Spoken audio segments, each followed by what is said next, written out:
Dövlət qulluğunun inzibati və yardımçı vəzifələri üzrə aylıq vəzifə maaşının minimum məbləğləri, əməyin ödəniş səviyyələri üzrə vəzifələr, səviyyə və pillələr üzrə artım faizləri və aylıq vəzifə maaşlarının məbləği müəyyən edilib.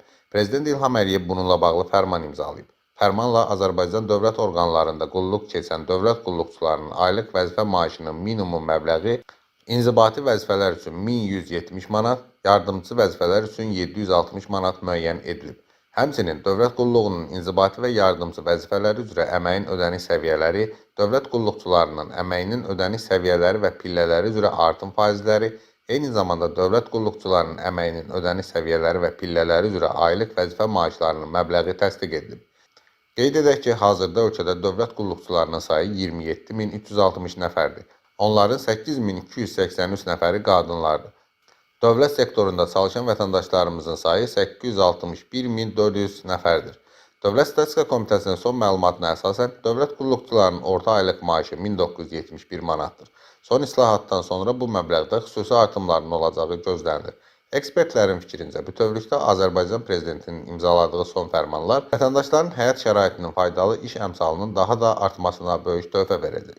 Mövzu ilə bağlı CHP TV-yə danışan İnformasiya və Sosial Təşəbbüslərə Dəstək İctimai Birliyinin sədri Cəsarət Hüseynzadə deyib ki, bu fərman özəl sektorla dövlət sektoru arasında olan maaş fərqini aradan qaldıracaq və bu dövlət sektorunda çalışanlar üçün əlavə stimul olacaq. Bildiyimiz kimi son dövrlər Azərbaycanda maliyyə usul sistemi ilə bağlı ciddi islahatlar gedir və bu islahatların əsas məqsədi ölkədə dövlət vəsaitlərinin düzgün istifadə edilməsi, korrupsiya hallarının qarşısının alınmasından ibarətdir.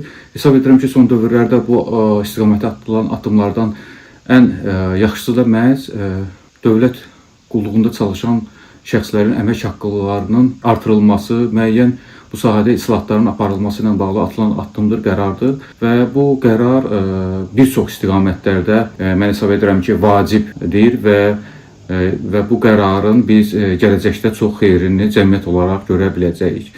Vacib məsələlərdən biri də bu istiqamətdə həmin qərarla verilən qərarla ondan ibarətdir ki, artıq belə deyək ki, dövlət qulluğunda çalışan əməkdaşların, şəxslərin əmək haqqının bazı hissəsi kifayət qədər artırılır. Bilirsiniz ki, buna qədər dövlət qulluğunda çalışan əməkdaşların əmək haqqlarının ümumi gəlirlərinin yalnız 35-40% baza hissəsindən ibarət idi. Mən hesab edirəm ki, məntiqi cəhətdən də bu çox anormal bir haldır ki, bir şəxsin, bir müəssisədə, dövlət qurumunda işləyən bir şəxsin gəlirlərinin yalnız 35-40% məhz əmək haqqının ilkin bazasından ibarət olsun.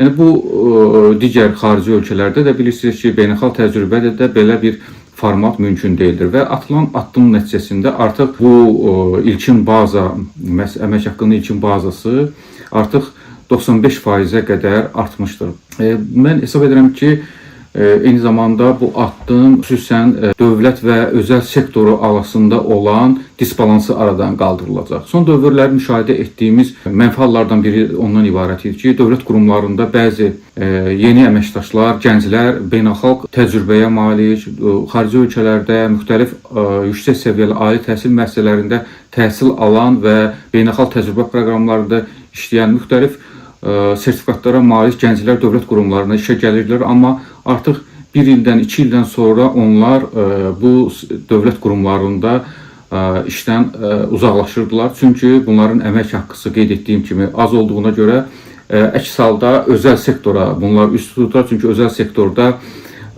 yüksək əmək haqqıları var və belə olduğu halda yüksək kadrların, savadlı kadrların, peşəkar kadrların cəmiyyətdə daha çox xeyir verə biləcək şəxslərin özəl sektora axını baş vermişdir. Düzdür, özəl sektorda Azərbaycanda dəyər zəncirinin formalaşdırılmasında mühüm rol oynayır, amma hesab edək ki, biz dövlət qurumlarında xidmətlərin göstərilməsi, dövlət siyasətinin həyata keçirilməsində peşəkar kadrların olması bizim cəmiyyətimiz üçün daha vacib amildir. Bu baxımdan hesab edirəm ki, artıq verilən qərar nəticəsində artıq gənclərin, peşəkar insanların, savadlı insanların dövlət qurumlarında artıq davamlı olaraq qalmasına, uzun müddətli qalmasına və bu istiqamətdən karyera qurmasına səbəb olacaq. Bilirsiniz ki, artıq yeni qərara görə müxtəlif mükafatların, müxtəlif staj və digər məqamların vahid bir əmək haqqı belə deyək ki, formatında daxil olması nəzərdə tutulub və bu mən hesab edirəm ki, daha çox da həm də şəffaflığın, korrupsiyaların minimuma endirilməsi nəticələnəcək. Bilirsiniz ki,